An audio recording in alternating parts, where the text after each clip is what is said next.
Hello नमस्कार दोस्तों, आप सभी का मेरे इस YouTube चैनल पर स्वागत है।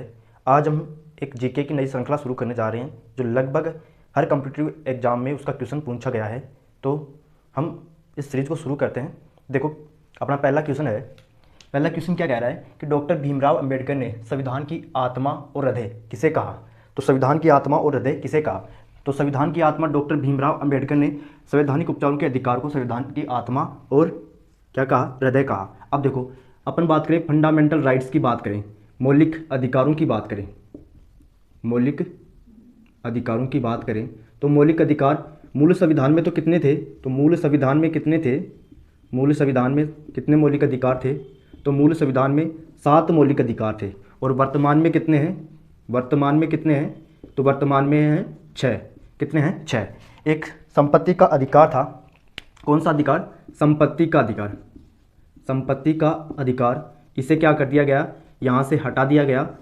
ठीक है। और किस संविधान संशोधन के तहत, तो 44वां कॉन्स्टिट्यूशन अमेंडमेंट हुआ। 44वां संविधान संशोधन 1978 के तहत इसे हटा दिया गया और इसे कौन सा अधिकार बना दिया गया, एक विधिक अधिकार, विधिक अधिकार बना दिया गया। कौन सा अधिकार बना दिया गया, विधिक अधिकार। और ये वर्तमान में किस अनुच्छेद में है, तो वर्तमान 300A में है। वर्तमान में कौन सा अनुच्छेद में है, 300A में है। और भाग पूछे तो भाग कौन सा है इसका, भाग नंबर 12 है। ठीक है। और कौन सा अधिकार है, वर्तमान में विधिक अधिकार है। अब जो 6 मौलिक अधिकार हैं उनकी बात करें तो वो कौन कौन से हैं। तो पहला मौलिक अधिकार है समानता का अधिकार। कौन सा है, पहला मौलिक अधिकार है समानता का अधिकार। समानता का अधिकार। और समानता का अधिकार किस अनुच्छेद से किस अनुच्छेद तक है, तो 14 से 18 तक समानता का अधिकार दे रखा है। तो किस अनुच्छेद से किस अनुच्छेद तक के मध्य समानता का अधिकार है, 14 से 18। दूसरा अधिकार की बात करें, दूसरा अधिकार है स्वतंत्रता का अधिकार। स्वतंत्रता का अधिकार। और स्वतंत्रता का अधिकार किस अनुच्छेद से किस अनुच्छेद के मध्य, तो अनुच्छेद 19 से 22 के मध्य। ठीक है। तीसरा अधिकार बात करें तो तीसरा अधिकार है शोषण के विरुद्ध अधिकार। शोषण के विरुद्ध अधिकार, विरुद्ध अधिकार। तो शोषण के विरुद्ध अधिकार ये कौन सा अनुच्छेद है, तो अनुच्छेद 23 से 24 के मध्य। अनुच्छेद 23 से 24 के मध्य। नंबर 4 की बात करें, नंबर 4 की बात करें धर्म की स्वतंत्रता। धर्म की स्वतंत्रता का अधिकार ये कौन से अनुच्छेद में है, तो धर्म की स्वतंत्रता का अधिकार अनुच्छेद 25 से 28 के मध्य है। ठीक है। अनुच्छेद 25 से 28 के मध्य है। नेक्स्ट अधिकार की बात करें नंबर 5। नेक्स्ट अधिकार की बात करें नंबर 5 तो सांस्कृतिक, सांस्कृतिक एवं शिक्षा का अधिकार। मतलब अपनी संस्कृति और शिक्षा को बनाए रखने का अधिकार किस अनुच्छेद में है, अधिकार तो अनुच्छेद 29 से 30 के मध्य है। और ये पहले संपत्ति का अधिकार अनुच्छेद 31 के अंतर्गत आता था, पहले अनुच्छेद 31 के अंतर्गत आता था। अब नंबर 6 की बात करें तो नंबर 6 का कौन सा अधिकार है, संवैधानिक उपचारों का अधिकार। उपचारों का अधिकार। और ये अधिकार कौन से अनुच्छेद में है, तो अनुच्छेद 32 में है। तो अपन ने मौलिक अधिकारों की बात की। तो मौलिक अधिकारों में मूल संविधान में कितने मौलिक अधिकार थे, 7 थे। वर्तमान में कितने हैं, 6 हैं। संपत्ति के अधिकार कौन सा अधिकार बना दिया गया, विधिक अधिकार। किस संविधान संशोधन के तहत, तो 44वां संविधान संशोधन 1978 के तहत, 1978 के तहत 6 मौलिक अधिकारों की बात करें तो समानता का अधिकार 14 से 18, स्वतंत्रता का अधिकार 19 से 22, शोषण के विरुद्ध अधिकार 23 और 24 के मध्य है। और धर्म की स्वतंत्रता का अधिकार अनुच्छेद 25 से 28, सांस्कृतिक एवं शिक्षा का अधिकार अनुच्छेद 29-30 के मध्य है। और संवैधानिक उपचारों का अधिकार अनुच्छेद 32 के तहत। डॉक्टर भीमराव अंबेडकर ने संवैधानिक उपचारों के अधिकार को कौन सा, संविधान की आत्मा और हृदय कहा। अब मेरा क्वेश्चन है कि संविधान की आत्मा, संविधान की आत्मा किसे कहा गया, तो संविधान की आत्मा किसे कहा गया है, प्रस्तावना को कहा गया है। किसे कहा गया है, प्रस्तावना को कहा गया है। जिसे 13 दिसंबर 1946, 22 जनवरी 1947 को क्या हुई है, वहाँ से पारित हुई। तो शुरू कब रखा, कब गया है, तो 13 दिसंबर 1946 को। और पारित कब हुआ, 22 जनवरी 1947 को। ठीक है, समझे। तो आप इसका स्क्रीनशॉट। नंबर 2 देखो क्या कह रहा है कि भारत की संविधान सभा किसके कहने पर बनाई गई। भारत की संविधान सभा किसके कहने पर बनाई गई। अब देखो कैबिनेट मिशन की बात करें, कैबिनेट मिशन। तो कैबिनेट मिशन की बात करें तो कैबिनेट मिशन कब आया, तो कब आया, सन 1946 को कैबिनेट मिशन भारत में आया। कब आया, सन 1946 को कैबिनेट मिशन भारत में आया। और जिसने क्या की, भारतीय संविधान सभा भारतीय संविधान सभा को बनाने की बात कही। ठीक है, तो भारतीय संविधान सभा किसके द्वारा बनाई गई? कैबिनेट मिशन के द्वारा बनाई गई। ये कैबिनेट मिशन में कितने सदस्य थे? तो 3 सदस्य थे। कितने सदस्य? 3 सदस्य थे इसमें। और 3 सदस्य में बात करें तो पैथिक लॉरेंस, जो पैथिक लॉरेंस थे वे क्या थे? इसके अध्यक्ष थे। ठीक है, दूसरे व्यक्ति की बात करें तो एबी अलेक्जेंडर,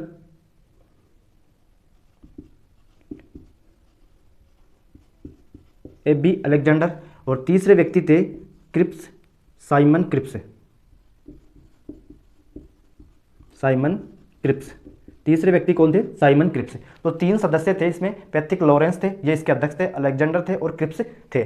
ठीक है, तो कैबिनेट मिशन 3 में कितने सदस्य थे? 3 सदस्य थे जिसने संविधान सभा बनाने की मांग की थी। तो इसका आंसर क्या हो गया? आंसर नंबर ए हो गया। क्रिप्स मिशन कब आया? तो क्रिप्स मिशन 1942 को आया। कब आया? 1942 को आया, जिसने महात्मा गांधी ने क्या कहा था? पोस्ट डेटेड चेक की संज्ञा दी थी इस क्रिप्स मिशन को। अगस्त ऑफर की बात करें तो ये कब का है? 1940 का है। कब का है? 1940 का है। और साइमन कमीशन की बात करें तो ये भारत में, तो इसका निर्माण तो कब हुआ? निर्माण 1927 को हुआ। और भारत कब आया? ये भारत कब आया? 1928 में आया। ठीक है, भारत कब आया? 1928 में आया क्रिप्स मिशन। भारत 1928 में आया। ठीक है, आप इसका स्क्रीनशॉट देखो क्या कह रहा है कि संविधान सभा में राष्ट्रगान को कब अपनाया गया? तो संविधान सभा में राष्ट्रगान को कब अपनाया गया? तो देखो, राष्ट्र ध्वज की बात करें तो राष्ट्र ध्वज को कब अपनाया गया? तो राष्ट्र ध्वज को अपनाया गया 22 जुलाई 1947 को राष्ट्र ध्वज को अपनाया गया। ठीक है, फिर बात करें राष्ट्रीय गीत या राष्ट्रगान की बात करें तो राष्ट्रगान की बात करें, राष्ट्रीय गीत या राष्ट्रीय गान को कब अपनाया गया? तो इसको अपनाया गया 22 जनवरी 1950 को। कब? 24 जनवरी 1950 को अपनाया गया। 24 जनवरी 1950 को अपनाया गया। फिर बाद में बात करें प्रस्तावना, तो प्रस्तावना को संविधान में कब पेश किया गया? तो पेश किया गया कब? 13 दिसंबर 1946 को। 13 दिसंबर 1946 को इसे पेश किया गया। और इसे पारित कब किया गया? तो पारित किया गया 22 जनवरी 1947 को। कब पारित किया गया? 22 जनवरी 1947 को इसे पारित किया गया। ठीक है, अब देखो राष्ट्रीय गीत को कब अपनाया गया? 24 जनवरी 1950 को। तो अपना आंसर कौन सा हो जाएगा? ऑप्शन नंबर सी इसका राइट आंसर हो जाएगा। राष्ट्र ध्वज को कब अपनाया गया? 22 जुलाई 1947 को। राष्ट्र गीत या गान को कब अपनाया गया? 24 जनवरी 1950 को। प्रस्तावना कब पेश की गई? 13 दिसंबर 1946 को। पारित कब हुआ? 22 जनवरी 1947 को पारित हुआ। ठीक है, आप इसका स्क्रीनशॉट ले लीजिए। क्वेश्चन नंबर 4 देखो, कालबेलिया भारत के निम्नलिखित में से किस राज्य का लोक नृत्य है? तो कालबेलिया नृत्य, लोक नृत्य को इंग्लिश में कहते हैं फोक डांस। कौन सा डांस? Folk dance. तो फोक डांस की बात करें तो हिमाचल प्रदेश का कौन सा डांस है? तो नाटी हिमाचल प्रदेश का है। और कौन सा?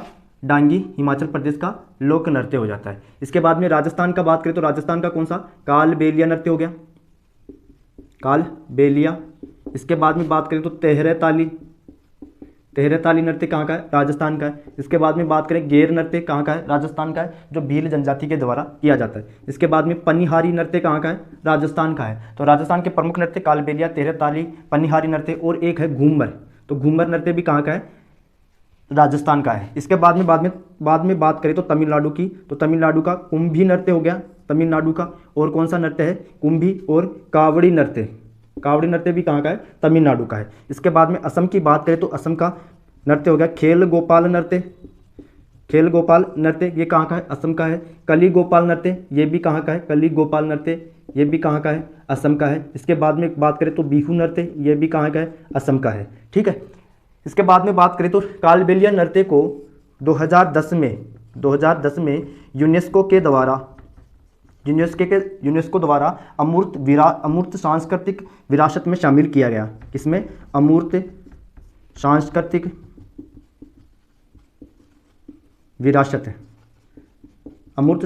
विरासत में इसे शामिल किया गया। कब किया गया? 2010 में। कौन सा नृत्य? कालबेलिया नृत्य। कालबेलिया नृत्य का संबंध किससे है? तो राजस्थान राज्य से है। फोक डांसों की बात करें तो ये हमारे भारत में लगभग कितने हैं? 2800 से अधिक हमारे भारत में फोक डांस है। इसके बाद में बात करें क्लासिकल नृत्य कितने हैं अपने भारत में, तो 8 क्लासिकल नृत्य हैं। क्लासिकल नृत्य को शास्त्रीय नृत्य कहा जाता है, जिनका वर्णन शास्त्रों से में मिला है। तो उनकी बात करें क्लासिकल नृत्य, क्लासिकल नृत्यों की बात करें, क्लासिकल डांस की बात करें, शास्त्रीय नृत्य, शास्त्रीय नृत्य। तो शास्त्रीय नृत्यों की संख्या कितनी है, 8 है। कितनी है, शास्त्रीय नृत्यों की संख्या कितनी है, 8 है। नंबर 1 की बात करें तो नंबर 1 कौन सा है, भरतनाट्यम है। कौन सा नृत्य है, भरतनाट्यम। नंबर 1 है भरतनाट्यम, जिसे सदीर के नाम से भी जाना जाता है, सदीर के नाम से भी जाना जाता है। नंबर 2 की बात करें तो मोहिनीअट्टम, मोहिनीअट्टम। और मोहिनीअट्टम का संबंध किस राज्य से है। नंबर 3 की बात करें तो कथकली, कथकली नृत्य का संबंध किस राज्य से है, ठीक है। नंबर 4 की बात करें, नंबर 4 की बात करें तो ओडिसी, ओडिसी नृत्य का संबंध किस राज्य से है। नंबर 5 की बात करें तो मणिपुरी, मणिपुरी नृत्य का संबंध किस राज्य से। नंबर 6 की बात करें तो नंबर 6 सत्रिया, सत्रिया नृत्य का संबंध किस राज्य से है। नंबर 7 की बात करें तो कुचिपुड़ी, कुचिपुड़ी नृत्य का संबंध किस राज्य से है। नंबर 8 की बात करें, नंबर 8 की बात करें तो नंबर 8 पर आता है अपना कथक। कौन सा, कथक। तो कथक नृत्य का संबंध किस राज्य से है, ठीक है। तो भरतनाट्यम, जिसे हम किस नाम से जानते हैं, सदीर के नाम से भी जानते हैं। तो भरतनाट्यम का संबंध किससे हो जाता है, तो भरतनाट्यम का संबंध होता है तमिलनाडु से। किससे है, तमिलनाडु का नृत्य है। कौन सा नृत्य, भरतनाट्यम। मोहिनीअट्टम और कथकली का संबंध किस राज्य से है, तो इसका संबंध है केरल से। इन दोनों का संबंध किस राज्य से है, केरल राज्य से। ओडिसी नृत्य का संबंध किससे है, ओडिशा से है। किससे, ओडिशा से।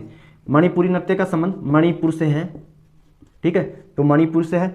सत्रिया नृत्य ये कहाँ का है, तो सत्रिया नृत्य कहाँ का है, ये असम का है। कहाँ का है, असम का है। कुचिपुड़ी यह कहाँ का है, आंध्र प्रदेश का है। कहाँ का है, आंध्र प्रदेश का है। कुचिपुड़ी नृत्य का संबंध कहाँ से है, आंध्र प्रदेश से। और कथक की बात करें तो यूपी या उत्तर भारत का कौन सा नृत्य है, उत्तर भारत का नृत्य है। कौन सा, कथक नृत्य उत्तर भारत का है। तो 8 क्लासिकल नृत्यों की बात की। भरतनाट्यम का संबंध किस राज्य से, तमिलनाडु से। मोहिनीअट्टम या कथकली केरल से है। ओडिसी ओडिशा से। मणिपुरी मणिपुर से। सत्रिया असम से। कुचिपुड़ी आंध्र प्रदेश से। और कथक यूपी या उत्तर भारत से संबंधित हो जाता है। आप इसका स्क्रीनशॉट ले लीजिए। आई होप आपको ये वीडियो अच्छा लगा होगा। यदि वीडियो अच्छा लगे तो अधिक से अधिक शेयर करना है, और जिन्होंने चैनल को सब्सक्राइब नहीं कर रखा है वो चैनल को सब्सक्राइब कर लीजिए, ताकि हमारा नेक्स्ट नोटिफिकेशन आपको मिलता रहे। तब तक के लिए जय हिंद, थैंक यू।